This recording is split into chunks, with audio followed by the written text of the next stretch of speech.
Survival Crafter refers to a genre of game where you start by punching wood out of trees to make a wooden tree puncher, to punch stone out of rocks to make a stone rock puncher.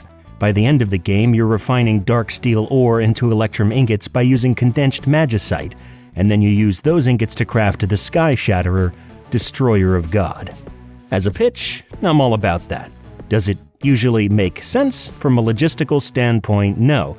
But I watch anime, so clearly that's not a priority for me. But what if? Would you just take a second and indulge me in a little thought experiment? What if you were put into a survival crafter, like Minecraft? Think about it. Do you think you could figure out how to build yourself a bed, a house, an oven, a forge? You could probably bang two rocks together and make a campfire, but what about constructing a gas-fueled generator from scratch? What about forging yourself a new suit of armor, a blade, a magic staff? What kind of mind would it take to just glance at a new material and instantly come up with a dozen new recipes for weapons, armor, and base amenities? Well, I'll tell you who could do that. The science team! When Deepfield Games took a look at Half-Life and said, this could be a survival crafter, the people called them crazy. But what is Gordon Freeman? He's not just some yoked-up dude in power armor. He has a PhD in theoretical physics. And I'd argue by the end of Half-Life 2, he's earned an honorary degree in applied physics, but I digress. We know how he got out of Black Mesa. He picked up a gun and started blasting. But what about Dr. Kleiner? What about an egghead who knows as much about firearms as he does about shampoo? How does he escape an apocalyptic alien invasion? Well, he builds a goddamn Tesla coil. So, this game is truly phenomenal. I'm not going to talk about it too much since it's not really what you're here to see, but give me just a moment to say that Abiotic Factor takes the concept of playing as a nameless scientist from Half-Life and fully realizes it in a way you never knew you wanted. In character customization, there's a huge list of goofy ties to pick between, including some absolute nerdcore bangers. In the facility, you can read email exchanges between your peers, and it feels exactly like being in a professional environment with a bunch of nerds who have dedicated their lives to advancing the pursuit of human knowledge and have probably never touched a football. When your character gets thirsty, he says, I'm feeling distinctly anhydrous. This game is so dedicated to this fantasy that when you salvage a capacitor and come up with the idea to build a gun that shoots lightning, you think, yeah, actually, my character majored in advanced lightning throwing in college, so this probably makes sense or something. It wears its inspirations proudly. Valheim, the SCP Foundation, surprisingly, and the obvious one, but comparing it to any of them does not do it justice. These overwhelmingly positive reviews don't lie. This game bangs. And did I mention that it's a co-op game with proximity-based voice chat? I cannot imagine, for the life of me, a single game that would not become more fun playing with friends using prox chat. Now, in the interest of fairness, I will say that it's still in early access right now. It does feel like a complete game and has dozens of hours of content, but you can kind of feel it in some of the jank here and there.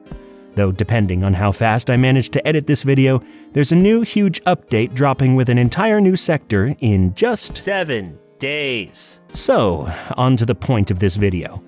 If I'm gonna live this fantasy, it is a no-brainer that I take the fear of violence trait. What am I, some kind of freed man? No, I will not be touching a crowbar or a gun. In fact, for me, fear of violence just isn't enough. I'm going to beat Abiotic Factor with no violence. Let's lay out the rules of the no violence challenge run. The fear of violence trait clearly defines violence as earning sharp melee, blunt melee, throwing, accuracy, or reloading experience. This corresponds to pretty much all the kinds of weaponry in the game. So for this challenge, we cannot earn any experience in any of those fields. And you know what else feels like violence to me? Fishing. So no fishing experience either. Earning even a single experience in any of those fields will end our run. As for the settings, they must remain default. Besides, of course, turning off the research minigames, which just saves us a headache. Also, of course, we choose apocalyptic difficulty, because why not make it even harder? So that's the challenge. It sounds pretty simple, right? It's actually way harder than you'd think. Is it even possible? I invite you to find out with me today. Before we begin, though, I feel it bears mentioning that this run will have minor spoilers for Abiotic Factor. I have done the utmost to avoid showing off most of the game, but if you haven't played it yourself, I cannot recommend doing so before watching this video enough. Don't worry, I'll be here when you come back. However, without further ado, ladies, gentlemen, others, allow me to present my Abiotic Factor No Violence Challenge Run. Let me start by introducing you to Dr. Oliver Pendelwattle, two-time PhD, Masters in Electrical Engineering, self-admitted pacifist. The only trait that is necessary to have is fear of violence, but I'm gonna go ahead and take a whole bunch of them. This gives me a few extra points, so I decide to pick up some nice bonuses. Fanny Pack for extra hotbar slots, Buff Brainiac for carrying more stuff, Weathered, which is a secret tool which will help us later, and Lead Belly, which will let us drink any water in sight, like a maniac, and save us a lot of time. We arrive in the cafeteria on our first day as a newly employed gate scientist.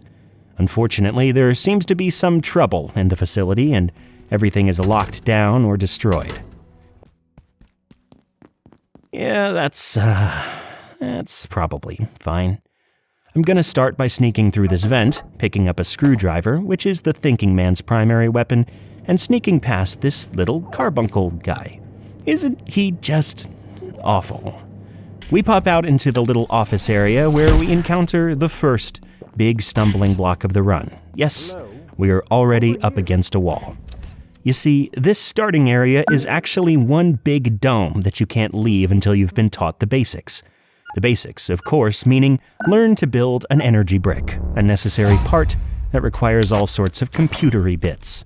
The way they teach you this is by having an impassable door that you cannot get through until you've built an energy brick. Hurry! Now, bright side, they provide you with 2 clearly labeled computers to break down and a desk leg to beat them apart with. Perhaps you've begun to notice the issue. Yes, that's right. Destroying computers with the blunt weapon desk leg gives you blunt melee experience, and is counted as violence besides. Already, we've hit kind of a tricky obstacle. But we are men of science, are we not? So it's time to put those big brains to task. Let's see, what do we have access to here? Pipes, pressure gauges, a bunch of basic scrap. So we've come up with a few recipes. We'll start with the stuff we can make by hand. We've got throwing nets.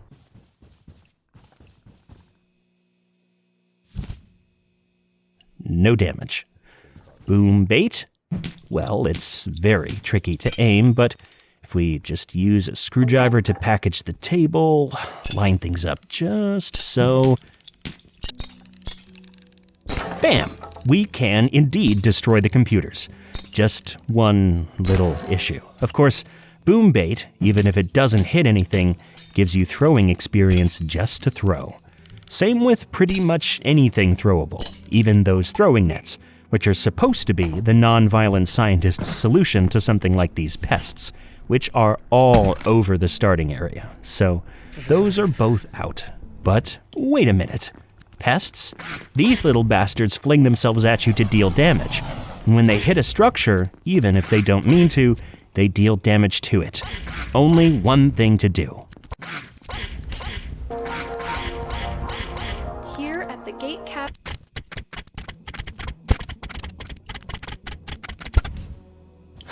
After about an hour of attempts, no. While pests can indeed deal damage to placed objects, items counted as salvage, like these PC parts, are apparently unaffected, so that's a bust. Now, there is one more recipe that we have, and it's actually the perfect tool for this situation. It's called the vacuum, and it breaks apart and sucks up salvage using just a little bit of battery power. Completely violence-free, of course. It's also pretty easy to build.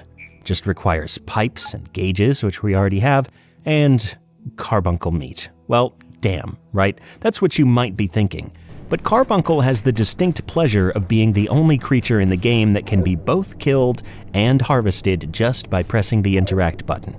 Sure, this stomp looks a little like violence, but technically doesn't give us any experience in a violent field, so it's completely allowed in this challenge. Great! We have the raw carbuncle and the pipes and the gauges. Now, what was that last thing it required? An energy break.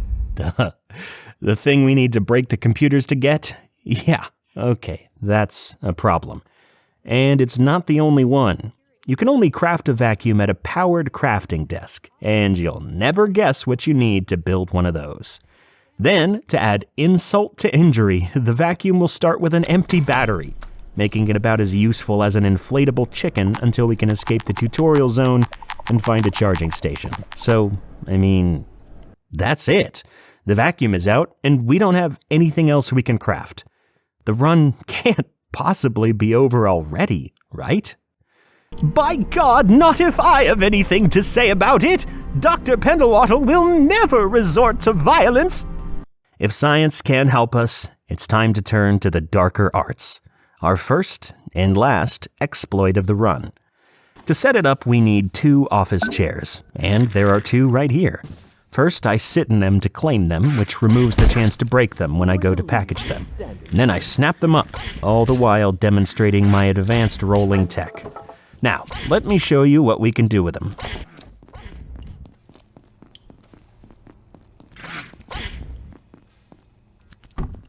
We've broken past the level geometry, and now we need to get back in.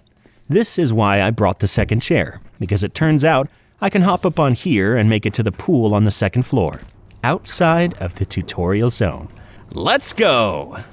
In my pilot run notes, I broke the run into 10 different phases, each representing a significant challenge or crafting goal, and we have officially cleared Phase 1. However, just making it outside the area doesn't actually solve the real problem.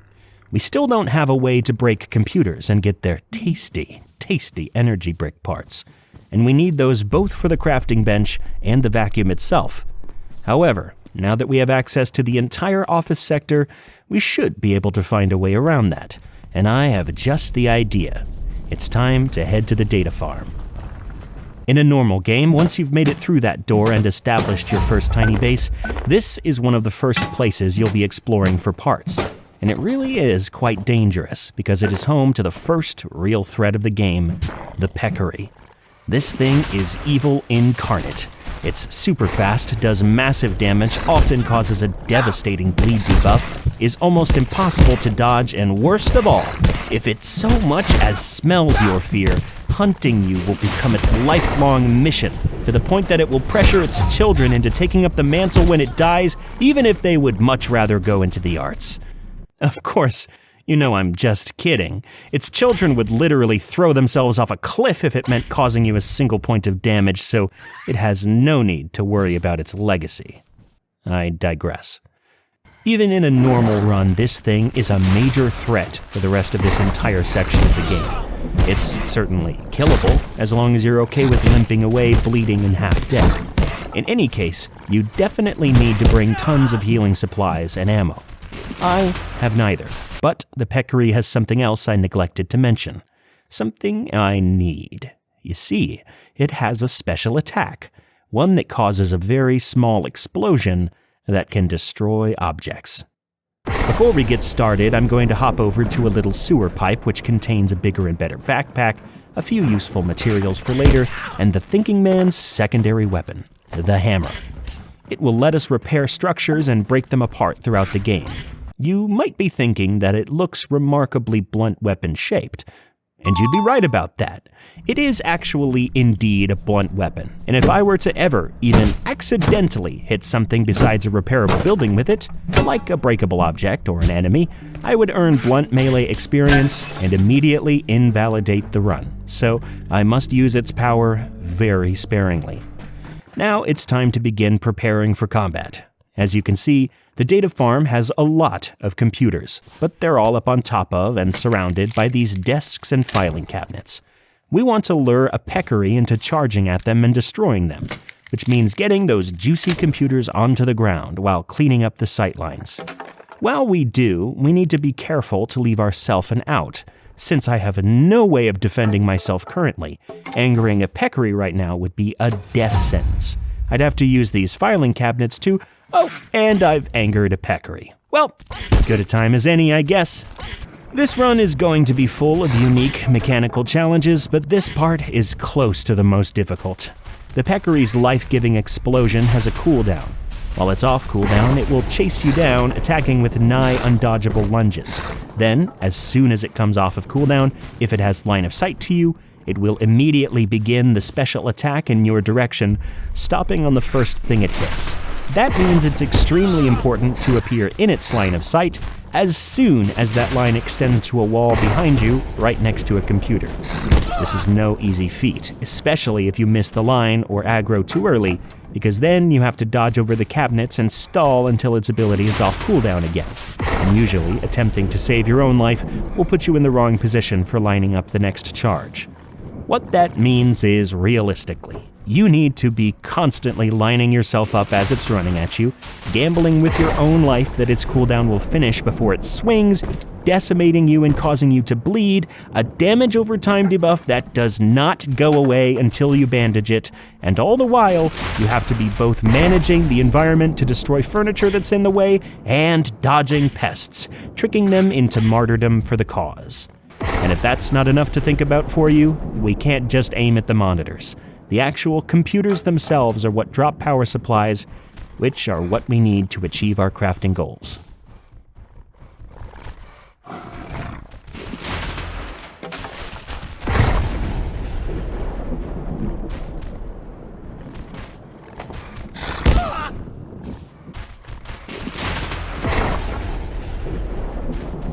After an extremely high-stakes internship as an apprentice matador, we can nab the tasty computer treats and retreat at maximum speed.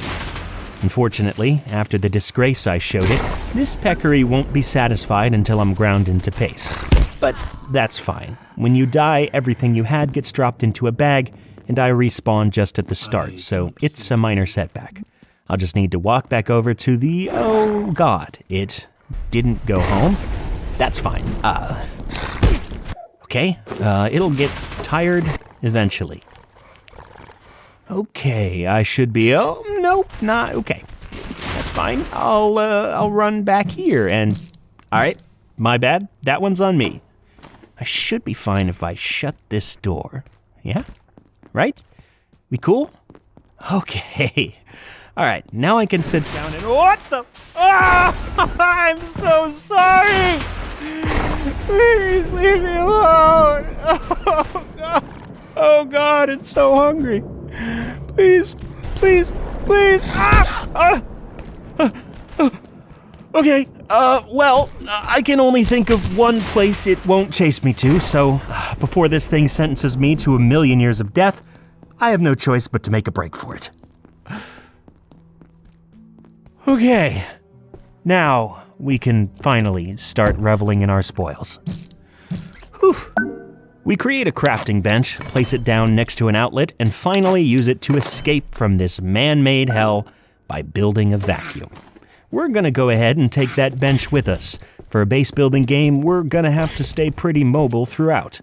Either way, congratulations! We have just completed phase 2 of 10. Let's go get this bad boy charged up while I tell you about our next goal.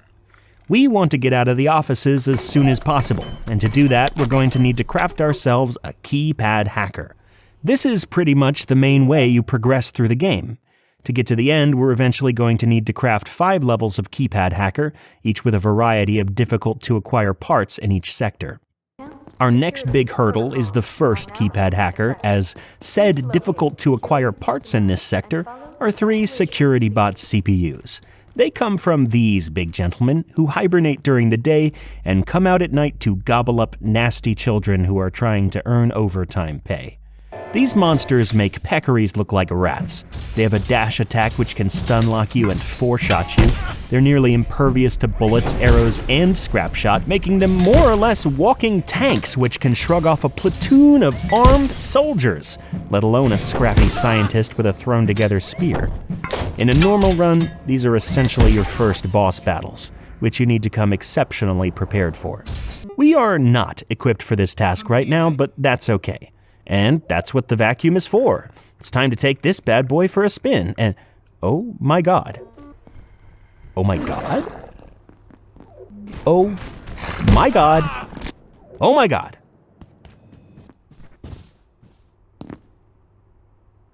Okay, I think we're safe. Alright, time to demonstrate the true power of the vacuum. We'll be using it to gather resources for the rest of the entire run, but it can do more than that. These obnoxious pests are now nothing before us. We can now slurp them up and turn them into living projectiles, splattering them instantly. You might be thinking that that sounds remarkably projectile weapon shaped. And you'd be right about that. While introducing a pest to a concrete wall at 1,000 miles an hour is counted as a completely non-violent act, pasting that pest into an enemy deals blunt damage, earning blunt melee experience, and instantly invalidating our run. A fact which I most certainly did not accidentally find out 5 hours into a previous attempt at this run. Because of that, you'll see me fling pests into the ceiling very carefully throughout the game. If you think this looks violent to you, then I have only one thing to say. I have no guilt weighing on my conscience, Gordon. Can you say the same? Anyways, we've gathered the parts we needed, so it's time to go place our crafting bench in a new location. Before we set up and build some tools we'll be using for the rest of the run, I want to prepare for the rest of this phase, so we'll take care of a few other things on the way. We're headed up through the second floor to find the secret entrance to floor 3, and unfortunately we're doing so at a snail's pace thanks to all those items we're pack muling. Inventory management is essential here, so I have in mind exactly what I need to finish my crafts, and I constantly throw away any extra in an attempt to unencumber myself. Everything on your hotbar also weighs 25% less, so I will often swap around my inventory onto my hotbar according to weight. After some excruciating platforming, we make it to a shortcut to floor 3. And I'm embarrassed to say it took me almost 10 minutes to come up with the idea to set the crafting bench down here to make this jump. We are finally here. There are 3 reasons I've chosen this location. First, because of Dr. Alice Mayfield, who will give us the blueprints to the keypad hacker if we let her talk. Second, because that anvil we just picked up will let us build a repair workbench, invaluable for many reasons. And a third, secret reason, which will become obvious in the next phase. But all that aside, it's finally time to craft. We're starting with the non-violent scientist's best friend, bread and butter, potatoes and beef, the shock trap. This thing is a miracle invention. You place it on the floor, and anything that walks across it will trip it. It recharges itself every 10 seconds, can't be damaged by enemies, deals a remarkable amount of damage, and stuns pretty much everybody. Theoretically, I think you could clear most of the game with enough shock traps, and I even experimented with building like 6 of them. But for this run, the shock trap is just for emergencies. The real star of today's show is its older brother, the Chopinator. It's a simple device. A creature enters its zone, a creature gets annihilated. It kills peccaries in seconds and even butchers them for you, allowing us access to meat from creature parts without picking up a knife, something we can't do in this run. Best yet, you can duck under the blades and hide behind the wooden pole, making them a bit of a safe haven for you, albeit a very scary one. You might be thinking that it seems a bit too strong, that it must have some drawbacks. And you'd be right about that, as always, but I really must insist that you stop overthinking everything. You are, of course, extremely smart, and I really respect that about you, but if you'll just leave it to me, you can turn your brain off and enjoy my suffering. Yes, the Chopinator requires electricity to be powered. That's the downside. It's a static device that needs to be plugged into a wall, pretty much designed to defend a base. Well, if I am a mobile base, why shouldn't I be defended by Chopinators? There is a workaround here, and it's called a makeshift battery. During the day, we can plug these into the wall to charge them, and according to my experiments, a fully charged battery plugged into a single choppinator will allow it to run for 3 minutes and 48 seconds, which is plenty of time to last us the night. We will, however, make a second as a backup anyways. Next, we want to make a plug strip, so we can charge both batteries and power the bench all in the same place. We're going to go ahead and make a repair and salvage station, which will allow us to repair our hammer and gear, as well as break down certain components which are necessary to progress, like meat into bioscrap. Then we'll polish up our preparations by making a storage chest and trimming off the fat. Everything we keep in here will be explicitly necessary later on in the run, but it's been getting a bit too much to carry it all around all the time. And that's it. It might not seem like much, but our empire of technology has already become unstoppable. I'd love to demonstrate, but these bad boys don't come out until night. In a normal game, we could convince them to come out early by hitting them, but we have no way to do that, so we will peacefully wait for them. In the meantime, I'm going to continue collecting various pieces of scrap for the future. Oh, that's time. Now we're ready to make some magic happen.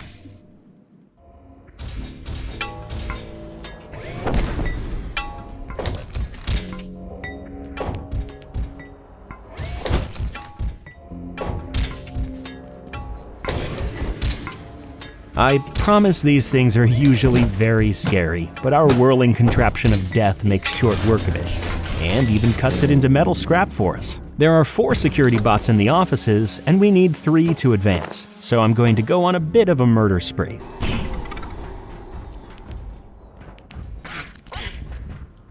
Or I would, if I didn't get assassinated, which loses me quite a bit of time. The bots will go back home when the day rolls around, so I have to run and find a new route to kill 2 other security bots. Luckily, by now, I'm pretty familiar with the offices, so I find another one, have a little dance party, collect my loot, and then move on to the scariest one, in the data farm. Scary because it's pitch black, pest assassins are everywhere, I really don't want to see that peccary again, and I'm on a strict time limit to set up my building before all those facts convene to end my life. But I make it just before night ends. With all 3 CPUs acquired, we can finally... Huh? With all 3? There's, Where's the, CPU there, bud? Hello? Well, one of the CPUs was lost to the void, so we really have no choice but to wait through the entire day until the next night. On the bright side, we'll need 5 CPUs for the entire run, so if we get the 3 the following night, we never need to destroy another one.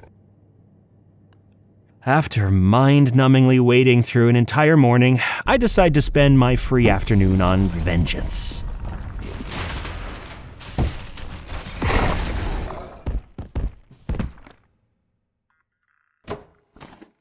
Fresh vengeance acquired, I find something to do to fill my time. Thank God, night has returned, and now we can carry on.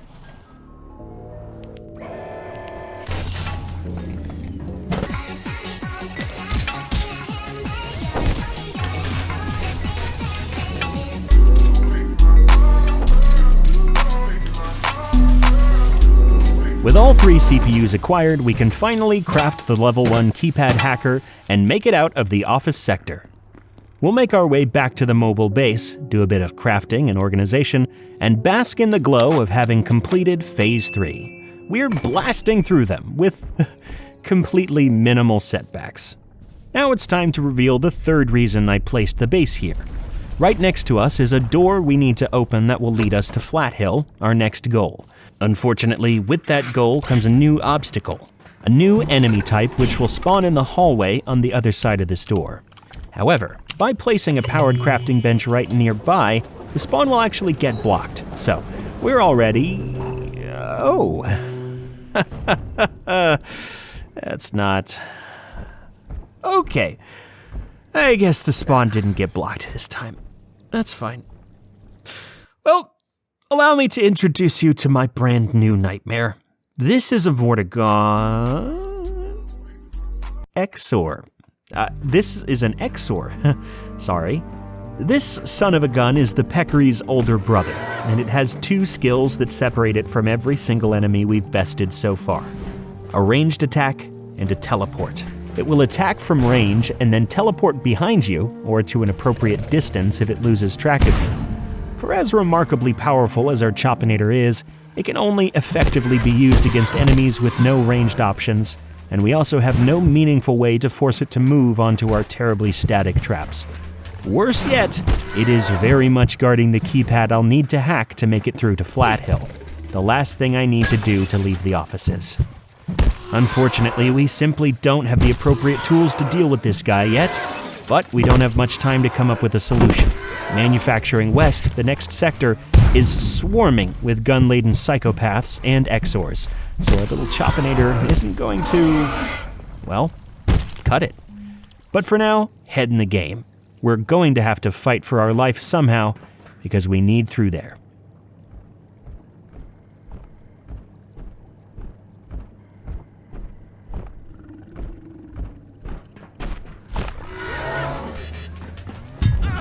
Stop! Attention, this sector is under precautionary security measures. Please remain in place and wait.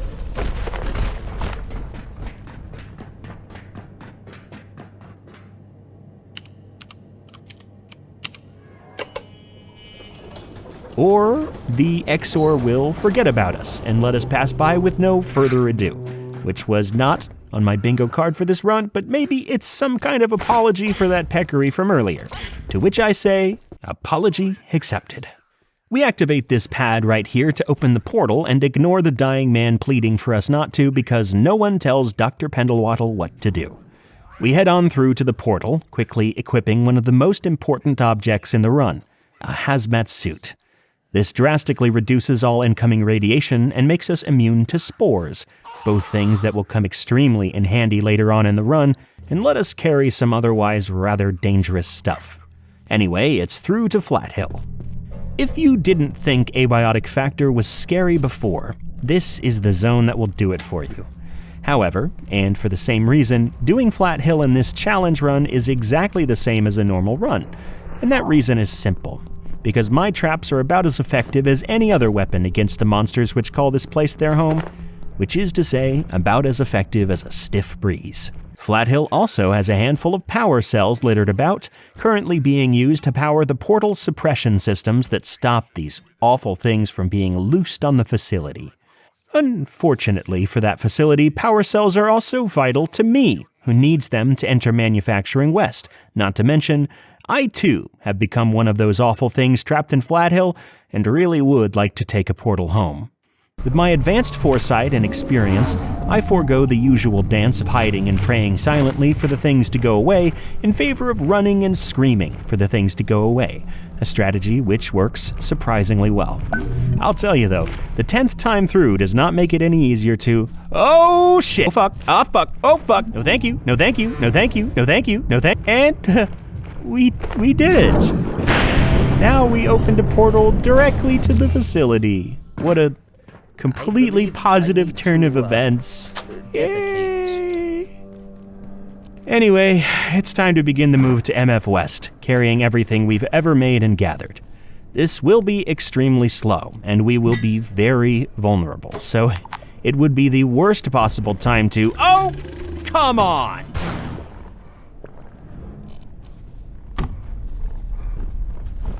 We simply don't have an opportunity to place a Choppinator, so I'll show you why I call the shock trap an emergency option and plan the quickest possible escape, which is not very quick at all.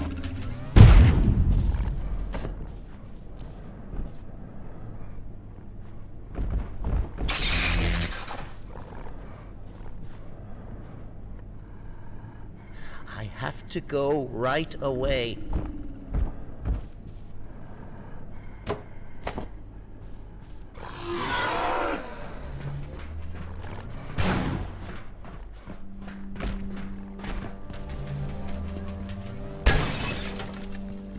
After a hair-raising escape, we just have to pray that we don't encounter any more. You have got to be kidding me!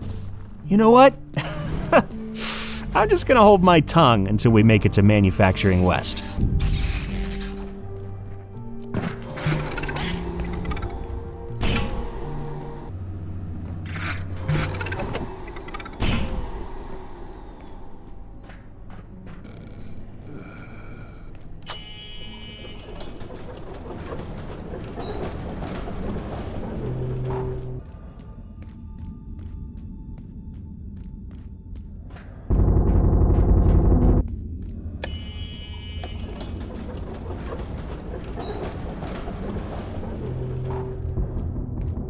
Someone there.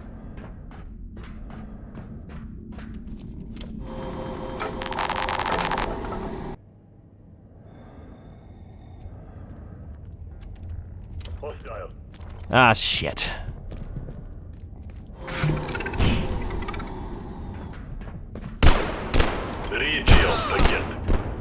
And of course, it's never so simple. During the ages-long walk, we, lose control of our bowels, which is fine, except that now we stink, and this smell attracts a bit of attention. In the panic, I throw down the shock trap, manage to towel off in the nearest sink, dodge around, and ever so barely make it into a vent, losing the interest of my assailants. So, we've arrived at the garage, a phenomenal place for base building. It has a built-in battery charger, bathrooms, even cots to sleep on, and most importantly, the forklift, which I can finally offload all this stuff in, drive around, and recall to the garage at any time. The true mobile base begins now. Just one small little problem. You've already been acquainted, but allow me to introduce you to Jeff. See, Jeff here understands the exquisite joy of taking residence in the garage. He always spawns here and patrols, which means it's time to put my money where my mouth is. Jeff must die, and the only things up to the task are me and my unfortunately immobile traps. We run into some of the same problems as the Exor, but Jeff has one distinct disadvantage. He needs a line of sight, and the only way he can get it is by running to position. He has no pesky teleportation. This we can exploit. The battle is drawn out. Jeff takes damage every once in a while, but I lost my shock trap in the hubbub earlier, and the long hallways are treacherous with all this stuff on me. However, I don't back down, and seeing the chance, I manage to throw my inventory into the forklift, giving me the freedom of movement to reclaim my shock trap and best Jeff.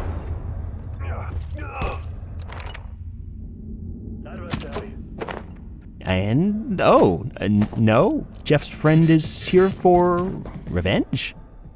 Maybe. Well, it's truly a battle of wits here like you've never seen. Two titans of tactical maneuvering locked in an epic struggle for control.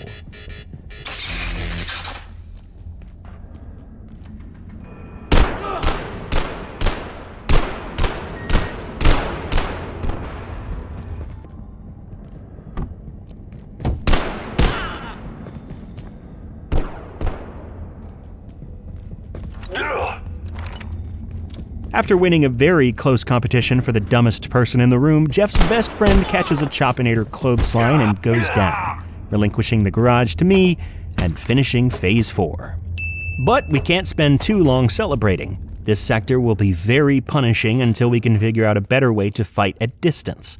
And luckily, I have some ideas. It's time to set up that base. We have a few new crafting goals. You may have noticed me picking up fire extinguishers a second ago. They are, in fact, one of the most key ingredients, and I was very lucky to find a couple in the garage.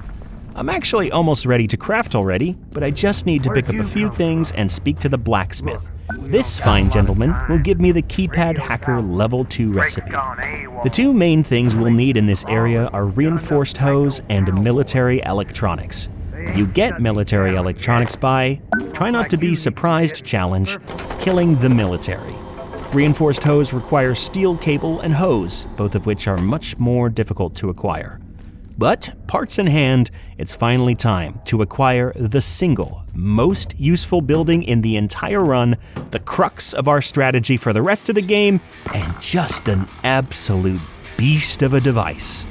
That's right, the Tesla coil. This thing defies description. It's a sentient being that knows nothing but hate. Nothing would make it happier than to watch you die, but watching others die comes a close second. Plug it into a battery, and anything that dares enter the 180-degree cone in front of it will get vaporized, even, if not especially, any weak-boned scientists who had the audacity to place it at slightly the wrong angle. XORs can sometimes pose a challenge. Occasionally, if by some strange miracle the Tesla coil grants them the mercy to live for more than 4 seconds, they can teleport behind it. For them, I have a special solution. A second Tesla coil. But enough hype. We need to get a handful of military electronics, and I know just the place to cut our new Tesla coil's teeth and show you what I mean. I'm thinking of having Jeff's friend group take responsibility for the harm he caused me. We're about to watch a murderous law of physics commit several crimes which we are not technically liable for. The cadence of Tesla coil combat takes a little getting used to. You have to be very familiar with what the AI can and will do in most situations. You have to learn the maps very well. You need to know the coil's range, and most importantly, you have to be very fast and precise about aiming and placing it, then the battery, then connecting the two. Once you get all that down, though, it's a huge load-off to watch the Tesla coil blast through problems we've been desperately trying to avoid up till now. I'm telling you, this thing makes AM look like Baymax. Reload.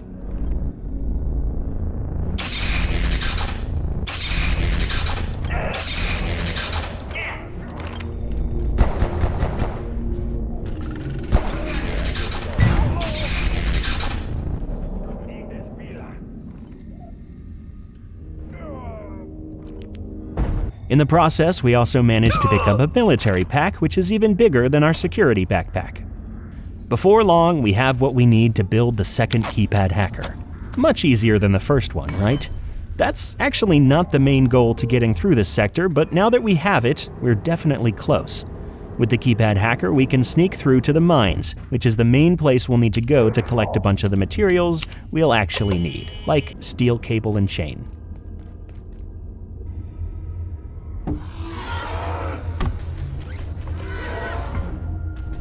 Oh god!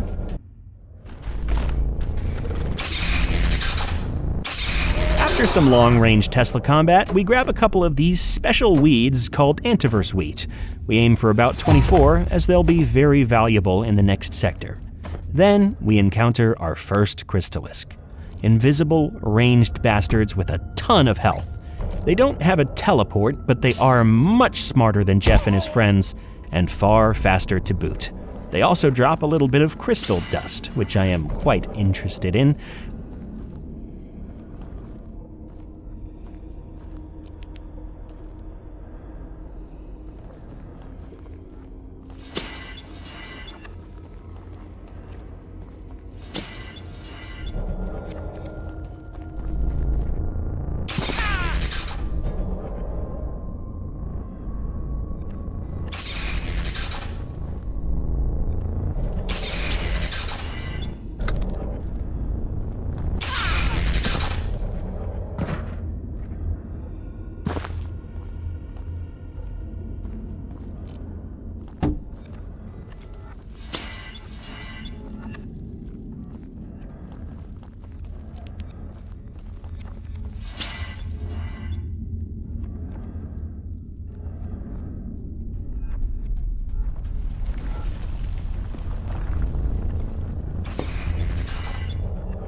Unfortunately, I have to hunt 3 separate ones down before one of them drops what I want.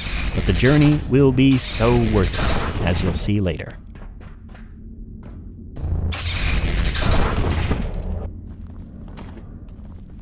Now that we're here, we're gonna go ahead and find Frake, the chief engineer and resident badass, so she can share her plan for getting out of this place. However, Dr. Pendlewaddle is 3 steps ahead, so we're already headed out.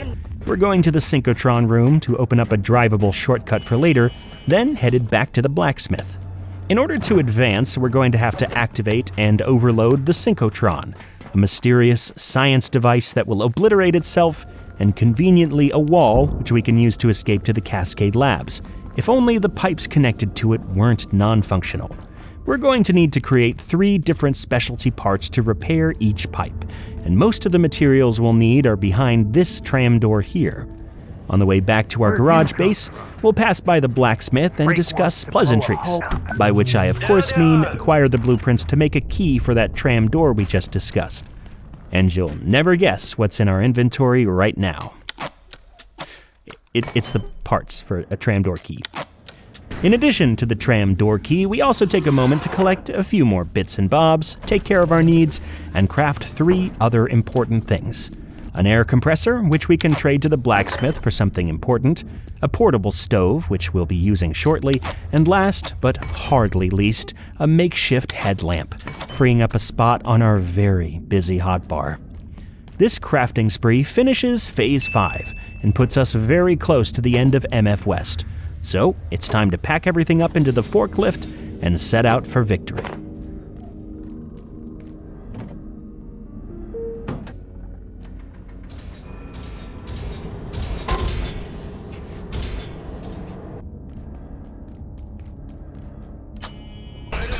We crack open the tram and inch through Jeff's immediate family, one missing persons case at a time.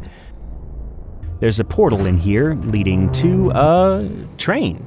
Not just any train, this is actually IS-138, a name given both to the train and the antiverse it inhabits. If the train were to ever stop, well, based on the crazed actions of Dr. Hammond here, we don't want that to come to pass. But luckily, keeping the train going is not our concern. We're here for 2 things: silver scraps and axle grease. And pocket watches, actually, for some reason. The train is interesting because not everywhere has space for me to set up my traps. But also, most enemies we can take completely by surprise, or even just avoid, so we're able to make it through just fine.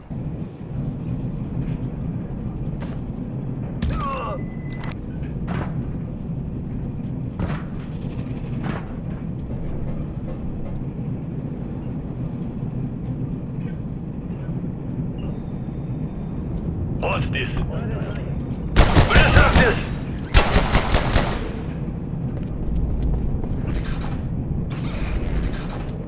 Do you think that did it? Are they gone?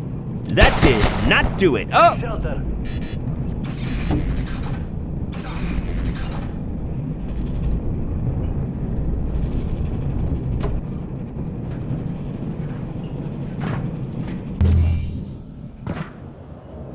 Now that we've made it out of the train, we can crack some things out of our forklift and set up everything we need. We already have an optic lens from our crafting before, and we can just exchange an axle grease for a diode, so the last piece is to cook up some solder. We just need to drop silver and metal in our cooking pot that we nabbed and filled with water while waiting for paint to dry between security robots earlier. While we wait for it to... Wait, it's done? Okay, solder acquired. Anyway, I break down those pocket watches for the chains, which will allow me to make the most delightful of devices, the crystalline vial, which, as of the last update for Christmas, regenerates the battery of all the things you're holding over time and even stacks with itself. Yes, that includes our makeshift batteries, so we will never, ever need to plug in our batteries again, and I get to spend 80% less time charging the headlamp and vacuum. And that's why I spent so much blood and tears taking down those crystallisks. I take a moment to line up everything I plan on trading to the blacksmith across the bottom of my inventory, then go to make one last pit stop. With these 3 items, we now have everything we need to repair the synchrotron and advance to my favorite sector of the game, Cascade Laboratories.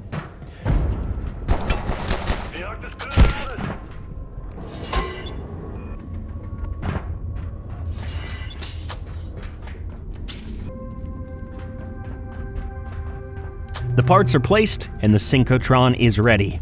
Time to hit that button. How interesting. With that, Phase 6 is complete, and it's time to drive into the next sector. Things are only gonna get more interesting from here.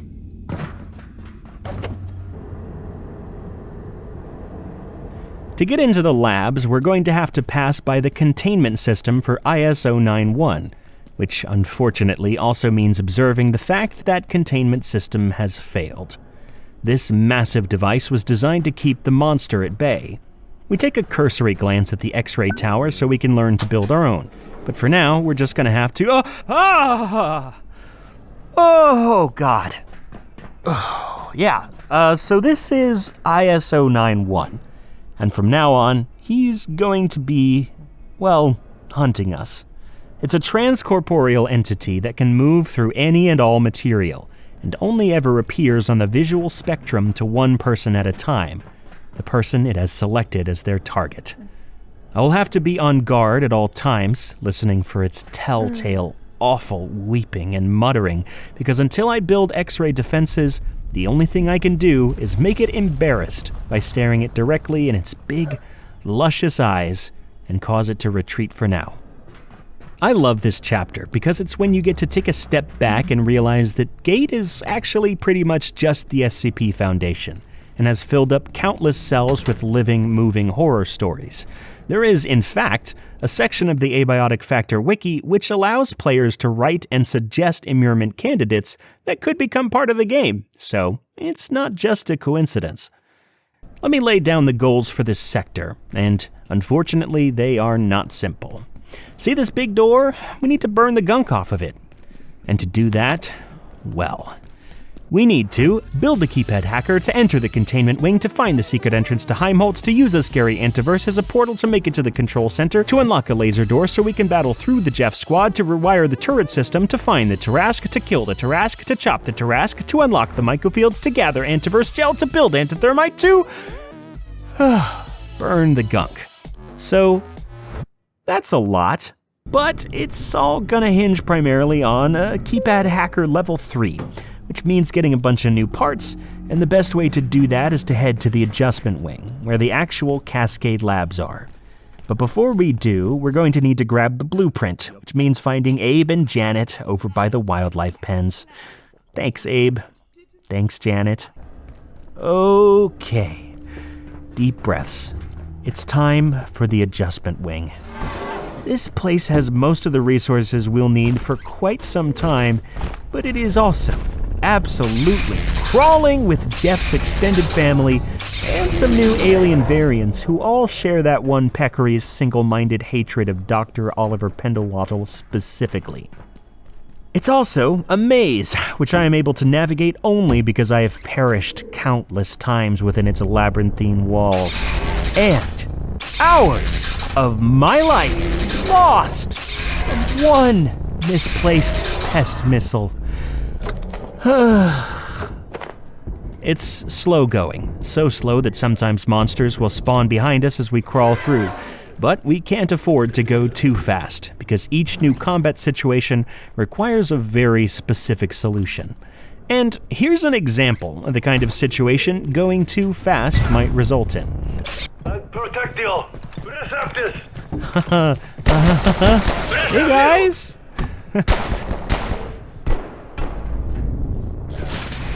Nice day, huh? Office auxilium! Receiving. Office auxilium! We're looking specifically for reinforced carbon, antigems, and liquid crystal. We can trade antiverse wheat for antigems, and then trade antigems for liquid crystal, so those are both trivial. Provided we remembered to bring the wheat. You remembered the wheat, right? Right?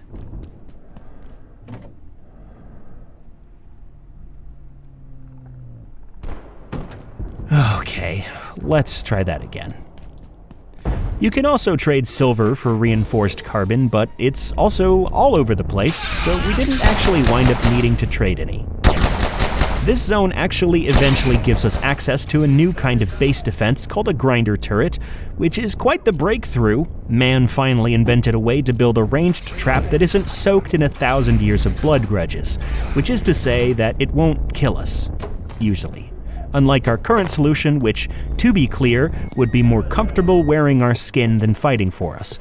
But the grinder turret has a few disadvantages, most notably that it is very expensive and not even available until after we might need it, so we'll be sticking with the orbs of hate for the rest of the run. It takes a couple years off my life, but eventually we collect what we need and we can leave the adjustment wing behind us. With the nightmare over, we can go ahead and build the X-ray tower. Now, if IS-091, or as he's colloquially called, the Laic, comes after us, he can eat hot radiation. And good thing, too, because we actually need around 5 Laic essences to advance, which he only drops when we blast him. Now we just need one more piece for the keypad hacker, a security bot CPU. Now, I might be thinking, oh, don't we already... No, see, it just doesn't work as a narrative device that way, because why would I be not sure? Yeah, I don't know. Look, we'll workshop it. I guess you're free to overthink things, but I'd be wrong, because we actually need jailbroken CPUs, which means we need to hit the new security bots from this zone, and they are frightening. Well, they would be, but I have a little friend called 2 Tesla coils. I have 2 little friends called... whatever. It goes down pretty much without a fight, but honestly, there are very few things on Earth that can stand in front of 2 Tesla coils without disintegrating instantly, so we gotta give it props for lasting as long as it does. We're actually going to need about 3 jailbroken CPUs, and we're not in any rush right now, so I'll leisurely stroll about to some other robots, picking up a Laic zap on the way.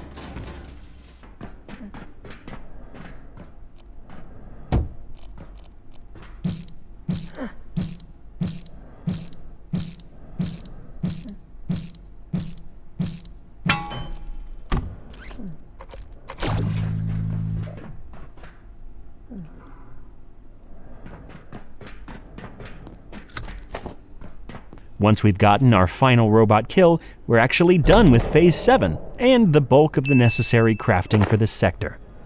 The next phase will be using our crafted traps to advance the story and get that antithermite. And the first step, if you somehow recall, will be to enter Containment Wing Dirac and go to Ravenhall. Heimholtz.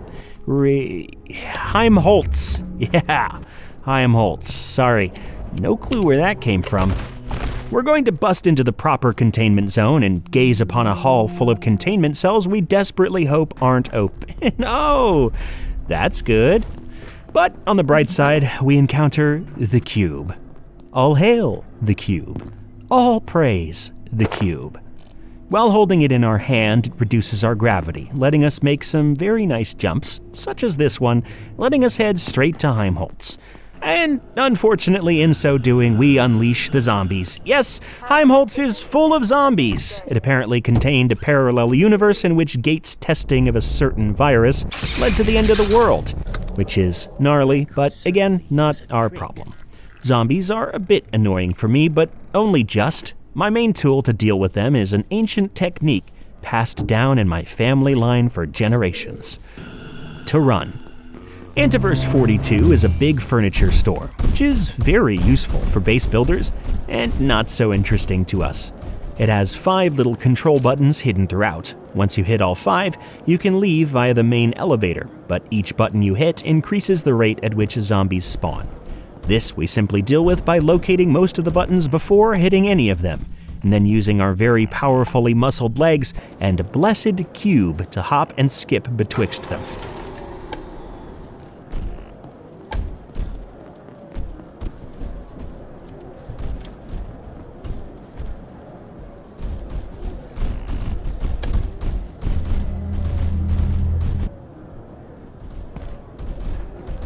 In no time at all, we have escaped. Which brings me right up to the entrance to the control tower. In order to progress here, we need to spend 4 Laic essence. We can also spend 1 Laic essence with a few other things we've already prepared to upgrade the X-ray tower into an X-ray lamp. We're gonna go ahead and do that because it makes getting the essence easier, but until the Laik shows up 3 more times, we simply cannot progress. I solved this problem mostly by twiddling my thumbs a whole lot, but for the benefit of your viewing experience, I can assure you that I did indeed eventually have a few more Laik encounters. The control center is a challenging area full of turrets that we need to dodge and big stinkin' guys with big stinkin' guns. We, on the other hand, have 2 tiny angry machine gods trapped in small orbs. And for these guys, pondering the orb should be more than enough. We just need to go down a hallway that is guarded by a sniper, usually a very challenging section as snipers are basically impossible to dodge. However, thanks to the magic cube and the magic orb, that sniper never knew what hit him.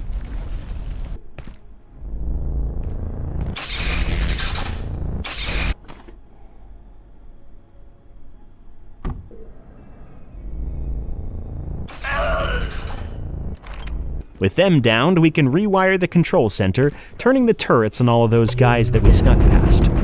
Ah, the sound of screaming that I cannot be legally held responsible for. And, oh, God, who is that?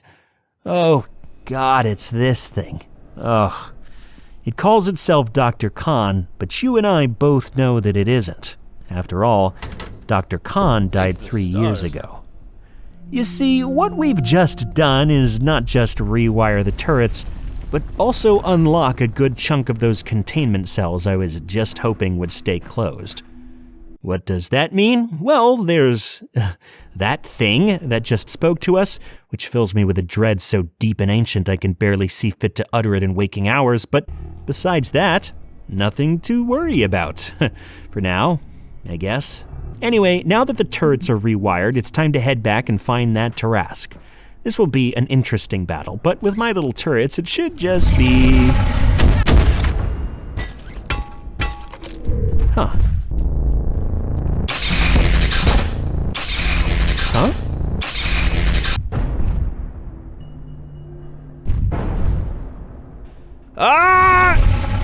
A crisis! We are having a crisis! The Tarrasque ruins everything. I had this whole run planned out. I was sure I could kill it with the coils and chop it with the Choppinator, but nope! The Tarrasque is a multi-step sabotage to everything I've ever dreamed of. That's it. Phase 8 is over. We're at Phase 8.5 now, buccos. Buckle up. This legitimately hit me in my real run out of nowhere. I didn't even think of this fight and how hard it would be, but let me illustrate the problem here. First, the Tarrasque is crazy hard to kill. It has more health than anything I've ever seen, crazy mobility, and most importantly, can only be damaged by first bringing it to its knees and then attacking the exposed flaps on its back. That would be fine if the Tesla coils didn't defy their entire characterization and refuse to attack a fallen soldier. That's right, when he stumbles to his feet, the Tesla coils shut off. Except, of course, to kill me. And I'm not fully convinced that Choppinators can even reach his back flaps, so neither can actually technically damage him, which is awesome. Second, we need the Tarrasque's ichor, which we can only get by butchering the body afterwards. I've mentioned before that Choppinators can butcher bodies for us. But very importantly, you can't place a Choppinator on top of a corpse. The corpse has to land there after the Choppinator was placed, presumably after being killed by said Choppinator. So not only do we have to find a way to damage the Tarrasque, which neither of our current traps seem to be able to do, we also have to have an extreme amount of control over where we kill the Tarrasque to place it on top of an active Choppinator. To add insult to injury here, our tiny little batteries aren't enough to power all the traps and last long enough for the fight, so we have to plug into the wall outlets and only fight during the day, meaning I had to wait a full day cycle in between each of those failed attempts you just saw me do. Ye gods! I spent longer trying to figure out what to do about this Tarrasque than the entire run to this point. This was a real crisis. I can't tell you how close I came to giving up on the whole run here. are we finally 8.5 steps in to a 10-step program forced to use violence? No. I say no.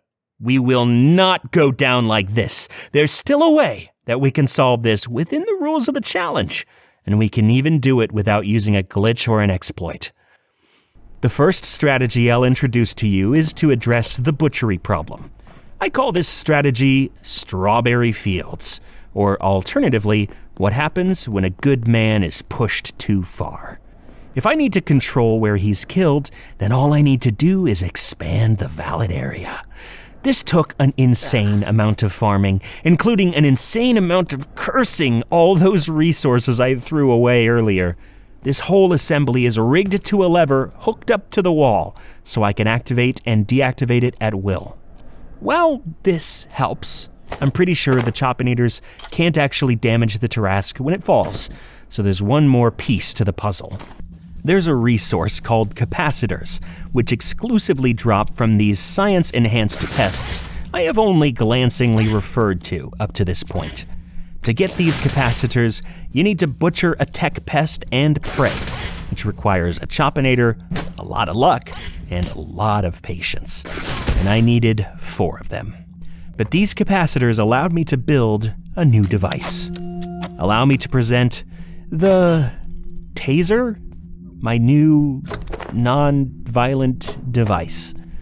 It certainly doesn't feel non-violent, truth be told, but as it has no ammo and fires no projectiles, it does not give you any violence experience to use, making it a-okay for this challenge, and you do not want to know how much trial and error finding that out took. But with several hours of farming, research, and prep, including waiting through the longest night known to man, it's finally time to get my vengeance.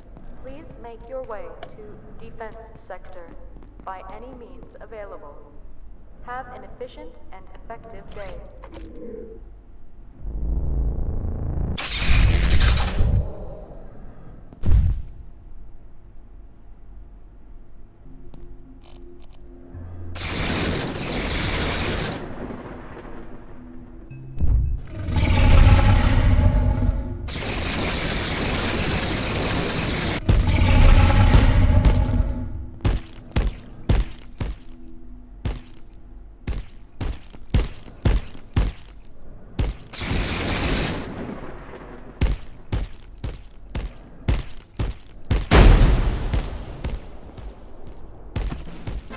Words fail me in this moment. We have prevailed once again. Pacifism wins! I think I will be keeping this trophy, actually. But the Tarrasque is slain, we can finally open the portal to the Mycofields and get out of the Cascade Labs, officially ending Phase 8, or 8.5 at this point. When we traded the air compressor to the blacksmith a while ago, he gave us a heat-resistant suit, which is great, because the Mycofields are burning hot. Luckily, we've been prepared for hours, so all we need to do is grab 10 of these goos, and we can build anti-thermite, and done. On to Phase 9, the security sector. This sector is unique from the rest of the game in that the world we navigate is, indeed, dangerous, but only one enemy hunts us here. An enemy which is of course impervious to all physical attacks, and much more importantly, absolutely horrifying. Dr. Pendelwaddle is putting a lot of faith in his little headlamp, as the security sector is very dark and very unwelcoming. However, the most curious thing about this sector is that it plays largely the same with or without violence, and even more than the rest of the game, is jam-packed with lore and intrigue about what's really going on. In the interest of preserving the darkness and mystery of the security sector for those of you who haven't had a chance to get that far yourselves, I'm actually just gonna gloss over it. There's just one little obstacle that could be a problem, and that's these spheres we need to break. Luckily, my taser seems to do the trick. And that's Phase 9 done. It only took me about an hour, and I only had to step away from the computer a couple of times to let my heart rate come back down. Just a tip, I would not recommend playing that sector alone, or at night, like I did. But we're finally on the last phase, the home stretch. Welcome to, oh God. That thing is back. Oh God, why are you here? Ugh. Ignoring the thing that isn't Dr. Khan, we're gonna go ahead and advance to the hydro plant. This sector mostly just requires us to reach 4 locations and hit a button in each of them, and about half of them require the final keypad upgrade, level 5. Admittedly, I didn't have this place planned out as much as the other levels. I certainly didn't plan to spend over a half hour getting vaporized by this first sniper you meet, but I do know exactly what I'm building and how to do it. Which isn't much, by the way. This place gives us access to laser turrets, a new and perfected defense solution, but it would be several times more difficult to build, and by the time we could, we'd be more or less finished with the run anyways, so I'm just fine sticking with our 2 little serial killers, who I would have given names by now if I weren't sure they'd find a way to self-destruct and kill us both if I did. The shock trap's name is Orth. You can get into this main electrical station, provided you find a way to deal with that sniper, which I did by the sheer force of my forklift certification and with the cold, calculating destruction that only a scornful Tesla coil can ensure. Once the sniper was taken down, it was only a matter of placing a nearby cot on his spawn point to ensure that he would bother me no longer, and then I was free to explore, hit our first button, and start gathering some of the low-level materials I'd need: coil windings, hydro pipes, and rotary motors. The real goals in this level are transformer bushings, very rare, photon receptors, which you can only get from yonder tower, and a neutrino mapper, which unfortunately can only be gotten from Voussoir, which we will get to. First, I need to get the keypad blueprint, as a lot of this level is locked behind it, but it's no easy feat to get to unless you have some kind of mobility. You can use a jump pad to skip a door, or even a rope slide to get down past it, or better yet, drop into the water and swim around it. I didn't think of that, so of course I spent way too long building a cloth rope. Once you make it past that hurdle, making sure to dodge the other snipers, God damn it! You can find a room where a composer is minding his own business. And by minding his own business, I do mean flattening a platoon of Jeff's cousins and uncles.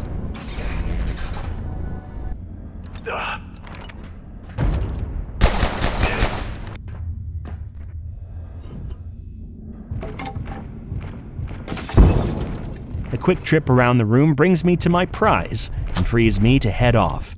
My next target is the reservoir, which will require me to have a diving suit, something I can only acquire the blueprint for from the apartments.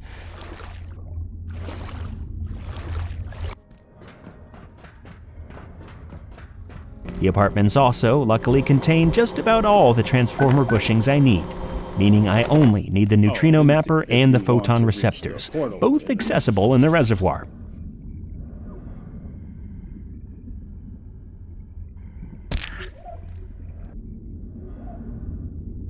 I'm going to go ahead and set up my crafting bench in the last place I'll ever need it to be, which, at this point, is a heartwarming realization. I'll use it to build a diving suit, and then it's off to the reservoir. This lake is scary, sure, but I don't need to search for the entrance. By this point, I know exactly where it is, and thus I have no reason to encounter or tell you about the dark water beast which lives in the water, except to let you know that it does.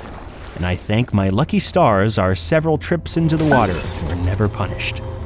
Now we can snap up as many photon receptors as we want, which is 4, naturally, and then gaze into the last antiverse of the run.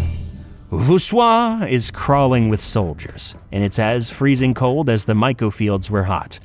This time, we don't have a cold-resistant suit to help us out, but do you remember? Like an hour ago, when I said we were getting the weathered trait to help us out later? Yep, that was for now. That gives us just a little bit of cold resistance, and I happen to be wearing a karate helmet for a little bit more, which nets us just enough to move freely here. Then, with another shocking stroke of luck, the very second soldier I kill here drops an alpine backpack, both increasing our inventory size and giving us the last needed piece of cold resistance. There are a couple of new enemy types here, but with my now quite familiar Tesla coil tactics and my new taser, I'm able to make quick work of them, nab my neutrino mapper, and retreat out the front. That's that. We have what we need. It's time to craft the last pieces: Keypad Hacker 5, a neutrino emitter, a laser emitter, and last but certainly not least, the jetpack. With the jetpack and the gravity cube, we can now easily platform around the rest of the level without having to engage any more fights. And with the Keypad Hacker, no door will stand locked to us. Immediately we go to the apartments to unlock a door and hit a button, and then we go to the final location, the transmission tower. The neutrino emitter, powered by that laser, blocks the interfering radiation, letting us open the spillway, completing the run and Phase 10 together.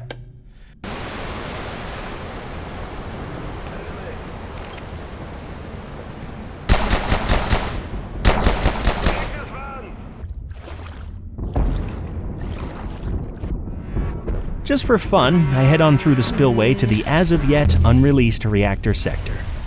And that, my friends and enemies, is how you beat Abiotic Factor with no violence. Here, I open my inventory and stat screen to prove that in the entire run, I did not earn even one experience in any violent field. The final run took a little under 10 hours and about a dozen tries. It was a lot of fun figuring this run out, and it was surprisingly doable after the tutorial area. And a lot of that just has to do with how well designed this game is. They give you the tools to solve problems in whatever way you like and make you feel like a real scientist. And for those of you who haven't gotten a chance to play yet, in this video I very purposely avoided a lot of story content, including just about every lore drop and new crafting thing, and I didn't even visit more than like a third of all the antiverses that actually exist. If this game has your interest at all, I really can't recommend looking into it enough, especially after this February when they drop the next update and introduce the reactor sector. If there's any interest, I might also release an updated version of this challenge run when that update comes out. But for now, Dr. Oliver Pendelwaddle could use a rest, and I could use some gratuitously violent video game to unwind. Like, maybe Abiotic Factor. Thanks for watching. This video was sponsored by Hard Work and Gumption, and one day I hope they pay me what I'm worth. For now, welcome to my channel. I make videos about extremely random topics, but I hope to leave you with the guarantee that each one will be really interesting in some way. But I bet you're tired of listening to me yap, so why don't you listen to me sing? My album, From Beyond the Groove, is a concept album about turning into a lich. It's delightfully nerdy, scarily real, and just as goofy as everything else I am and do. It's playing in the background right now. You can find it on Spotify or wherever else you listen to music, including exactly 2 TikToks, mostly made by actual children, which I will not link to you, but know that they exist. I'll leave a description in the link box. Farewell!